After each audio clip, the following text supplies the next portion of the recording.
আসলে সকাল 11টার সময় আমরা এই লোক মারফত জানতে পারলাম যে এই জলসিঁড়ি আবাসনের 100 গজ পূর্ব সাইডে বাস অফিসের বিপরীত পাশে একটি মোটরসাইকেল দুর্ঘটনায় পতিত হয়েছে। এই সময় পাওয়া পরে সঙ্গে সঙ্গে আমার মোবাইল টিম 5 মিনিটের মধ্যে সার্জন নকিবের নেতৃত্বে ঘটনাস্থলে আসে এবং এসে একটি দুর্ঘটনা কবলিত মোটরসাইকেল কালো রঙের একটি ইয়ামা MT 150 মোটরসাইকেল ঘটনাস্থলে আইল্যান্ডের উপর অবস্থায় পাওয়া পরে সেটা তারা তাৎক্ষণিক হেফাজতে নেয় এবং পথ চলাচল স্বাভাবিক রাখে এবং স্পটে একজন গুরুতর অবস্থায় রাস্তায় পড়েছিল এবং আরেকজন গুরুতর আহত ছিল। পরে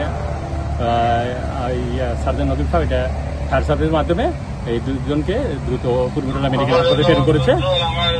পরবর্তীতে আমরা জানতে পারলাম তাদের আত্মীয়স্বজনের মাধ্যমে যে একজন মারা গেছে আর একজন চিকিৎসাধীন অবস্থায় আছে। আমরা এই ব্যাপারে গাড়ি জব্দ করেছি এবং আইনগত ব্যবস্থা প্রক্রিয়া দিই। পাশাপাশি এই 2 দিন আগেও 2টা ছাত্র এখানে ওই মোটরসাইকেল রেসিং করতে গিয়ে দুর্ঘটনায় মারা যায়। সেটার ব্যাপারে আমরা একটা ক্যাম্পিং আমার মাননীয় পুলিশ সুপারের নেতৃত্বে আমরা পোস্টারের মাধ্যমে ক্যাম্পিং করতেছি। এরপরে 2 দিন পরে এই ঘটনা এবং এই ঘটনার ব্যাপারে আমরা পরে যেটুকু জানতে পারলাম প্রাথমিকভাবে এই মোটরসাইকেলটা সে উল্টো লেনে সে আসছিল এবং তার গতিটা ছিল অনেক বেশি, যার কারণে এই দুর্ঘটনার কারণ বলে আমার প্রাথমিকভাবে মনে হচ্ছে।